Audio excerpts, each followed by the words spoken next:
Simplicity can be wonderful, but it is also potentially very dangerous. And this is why I'm not a big fan of all-inclusive tuition. So in my program, when my parents get their cost sheet, they see there is tuition and then there is assessments. And the tuition is all money that stays within the program. It doesn't go anywhere else. Now, it's not anything crazy. I'm not price gouging people, but I am giving them a loan. So there is basically an interest tacked on.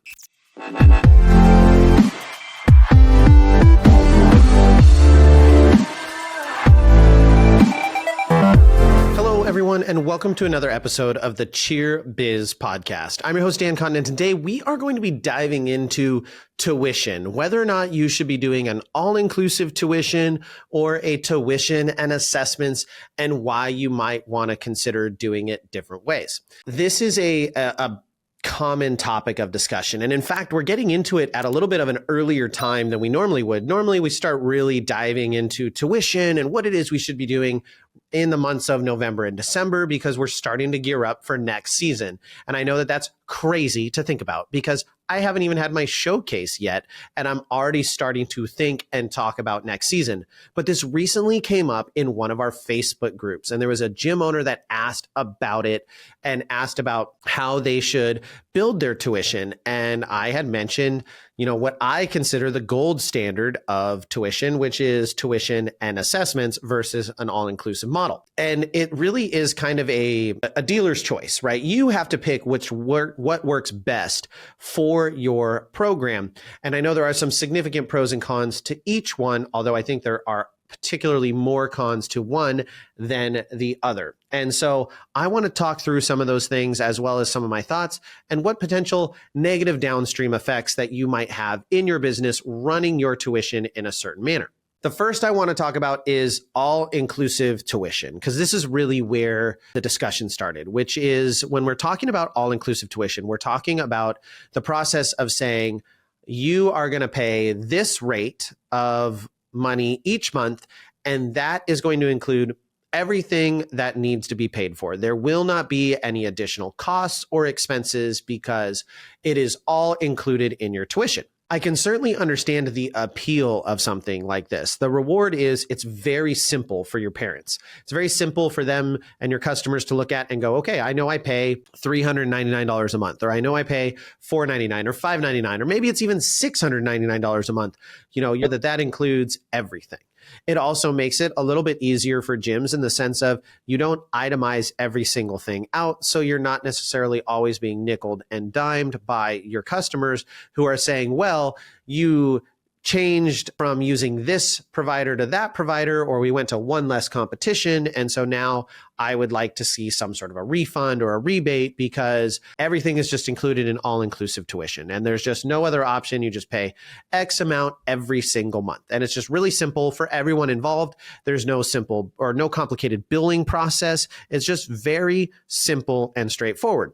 Now, simplicity can be wonderful, but it is also potentially very dangerous. And this is why I'm not a big fan of all-inclusive tuition. And it's not that all-inclusive tuition can't be done and done well. It's that all-inclusive tuition oftentimes is a hack to not do the diligent work you need to do when setting each season's specific budget. And so what you can do with all-inclusive tuition is feel the need to get those numbers out early, or feel the need to create a tuition or a programming that is a certain price, and then not efficiently set what your pricing is in regard to what you're going to have to pay out. And that, I think, is where people kind of do themselves dirty and set themselves up for failure in an all-inclusive tuition, because sometimes expenses forget to be accounted for, or you just go, okay, well, I know I need to charge, kind of this, or the dreaded, I look at what it costs to cheer at every other location, and then I just come in below that and say, this is my tuition and it's all inclusive. So you don't have to worry about ever paying anything else. And what I see a lot of times is people who do all-inclusive tuition make the mistake of missing certain expenses and then very quickly get upside down into what it is they've promised to their clients and what it is they've collected. And so they very, very quickly get into a bad position and they cannot afford to do something that they previously planned to, whether that be choreography or competitions. And the most common thing we see it for is paying for things like uniforms, competitions, camps, choreography, music, etc. So you want to be very, very cautious when you're looking at whether or not you should do something like all-star tuition, because it is super easy to get into a bad way. Now, if you're going to do all-inclusive tuition, you can do it the right way. The right way is to budget for every single thing, which I'm going to talk about when we talk about tuition and assessments, building in your profit margins and all of those other things you need to do to make sure that you are running a healthy business. And then from there, you add that all together, divide it out over by the months that you want them paying, and then you get your all-inclusive tuition price and you've accounted for everything. The negative of that is oftentimes when you build an all-inclusive tuition that is evenly distributed over the course of 11 or 12 months, is you are now paying for things before you have collected the full amount for them. Because for me in my program, we are done competing in early March. And so if my assessments run all the way into May, right? And so I have assessments or I have tuition that runs March, April, and May, and I have it evenly divided. And I say that 20 or 30% of that money is going towards paying for expenses like competition fees, coaches' fees to get into competitions, et cetera, et cetera, et cetera. Then I have done all of that work up to March, my last competition. So I've paid out everything, but I'm collecting for it still in the month of March and the month of April and the month of May. And so I can very quickly have a shortfall when I budgeted correctly, but I just haven't collected yet. I haven't realized that revenue, and that therefore puts me in a really negative spot. So that's another one of the downfalls of an all-inclusive, even tuition that's divided out over the year.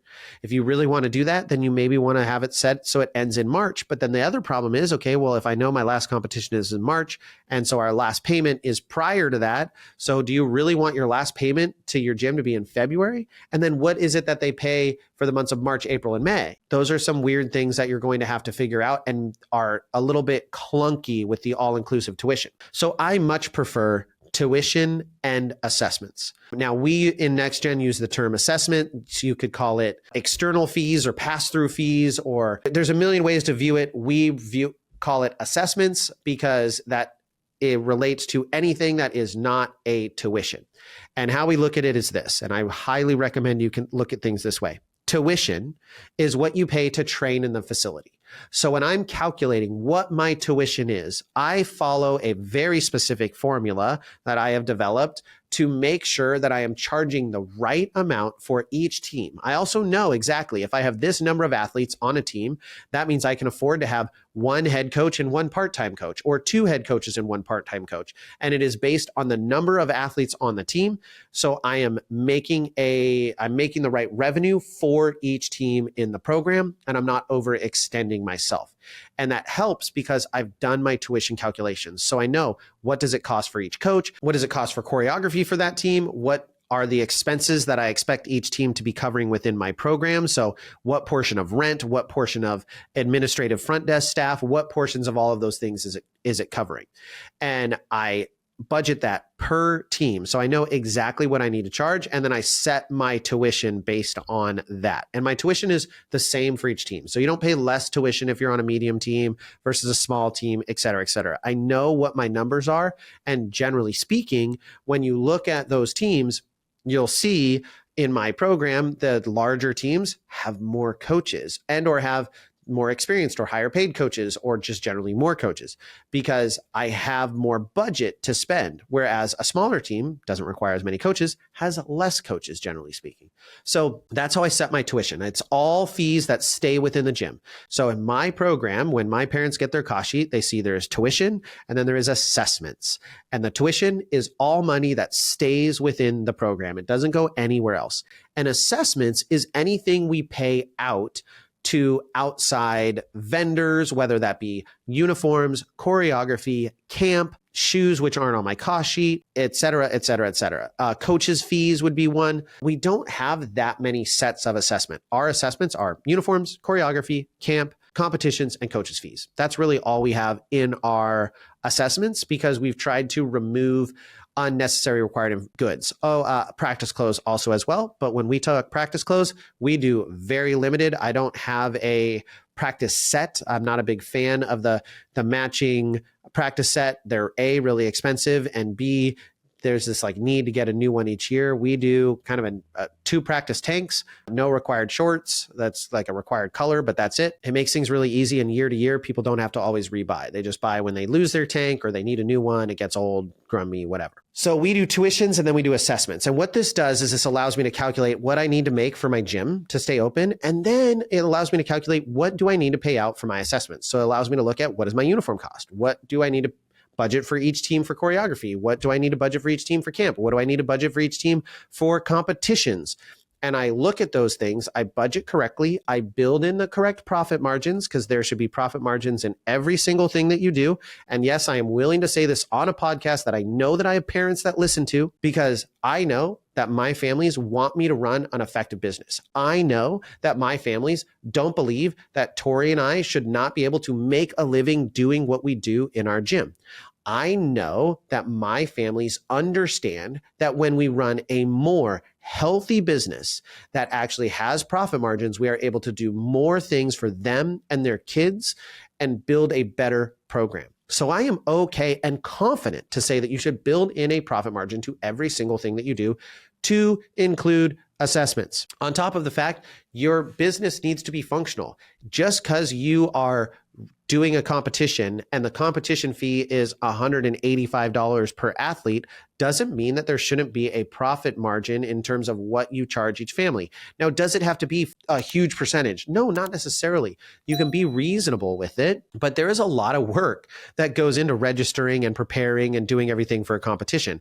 A lot more than just clicking a single button. You're going to pay someone, whether it be an owner or a staff member, for hours of registering athletes, booking hotels, making communications, building plans, booking staff flights, doing all of those things. All of those things are very real costs. And if you don't build in a profit margin is oftentimes seen in a bad light as if it's like, oh, well, if you have a profit margin, that's exactly what you put in your pocket. No, that's not necessarily what you put in your pocket per se. Now, it'd be awesome if your profit margin was what you truly net at the end of every single thing, but that's really not how it works. So generally speaking, a profit margin is just it's going to go back into the business, and you need to have that with your assessments. So it's important that you build in profit margin on everything you have in your assessments to include your uniforms, to include your music, to include your choreography, all of that, because all of those things have very real expenses. If you don't build in a profit margin to choreography and you're not doing in-house choreography,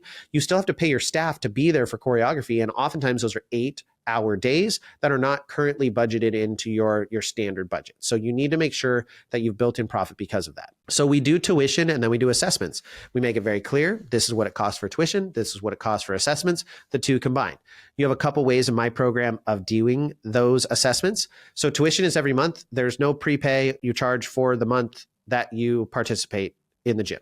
End of discussion. We don't really prorate it at all. From there is assessments. Assessments are what assessments are. Now, if you've missed something, like you join right now and you didn't get to go to our overnight camp, then you would not pay for camp. Everyone pays for choreography. Everyone pays for uniform. That just is what it is. If you join really late in the season, maybe you had an injury, you wouldn't back pay for competitions and things that you missed. You also wouldn't back pay for tuition that you missed in my program. Now, I know some people that do that. That isn't the right fit for us. So from there, I have my assessments, and you can either pay it each month, evenly divided out between the months that you have in the season, but we have to have it paid off prior to our season competitions ending. So we don't have anyone paying any assessments after March. We just don't do that, because if they don't get an end of season bid and they choose to drop off, then we could potentially lose that revenue. So everyone has to be paid up by March in terms of assessments, and then those last 2 months are just tuition. We also allow you to do I think a partial payment. I think it's a 6-month option, and then a pay in full option, which is you pay all of your assessments up front and you get those knocked out of the way. Generally speaking, my biggest savings is on my pay in full option. My least savings, or the most expensive option, is to break it out evenly over those months. Why? Because if you break it out evenly over those months, I am giving you a loan because I'm going to buy your uniform even though you haven't paid the full amount for your uniform. You may have only paid $150 in assessment that goes towards that uniform at that time. I'm still going to buy your uniform. So I'm giving you a loan on that. It's really a convenience charge. And it's also an incentive to pay things up front. When people pay things up front, I'm not taking a loss on that. That is what I need to charge. That's my baseline. And then from there, the longer they extend out their payments, the more of a convenience fee that's getting added to it and the higher the assessment is. Now, it's not anything crazy. I'm not price gouging people, but I am giving them a loan. So there is basically an interest tacked on. I'm buying it for them, trusting that they're going to pay me back. So that is a more expensive option. That's how we've broken it up. We have it very, very clear on our cost sheets. And honestly, we've been doing it for years. So one of the biggest things you need to do is educate your clients on why you do things the way that you do, especially if you're going to go to a tuition and assessment model from an all-inclusive tuition. You need to educate your parents and your clients so they understand why. First off, I recommend having a fact sheet. So we have our cost sheet. And I've seen some cost sheets that are super confusing and really convoluted. And I'm dumb. So I pushed Tori for years. We used to have a cost sheet that was very explanatory, but I would look at it and go, I don't even know how to explain this to someone. I'm confused. And so I was like, I need this simple. I literally need it to be like a column that tells me. And my cost sheets are very, very simple and straightforward. It says, you pay this much per month in tuition, you pay this much per month in assessments, or this much, month one or whatever it is if you're doing the pay in full. This is your total amount that you will pay over a season. And so they know. It's just like very, very clear. It says this is what's included in assessments. They know, it's uniforms, competitions, camp, etc. Those are all included. It's lists them all out. Boom, open, shut, done, clear.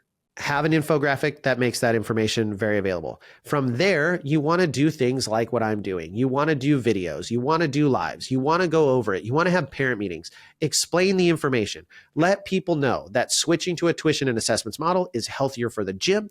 It also allows you to budget correctly, and it gives them more clarity on where their money is going. Now, if you want to switch to an all-inclusive tuition model, again, I don't recommend that. I would never tell a client that they should switch to an all-inclusive tuition model. I'm not going to tell you you're flat wrong because you're not. I have seen people who do it and do it well.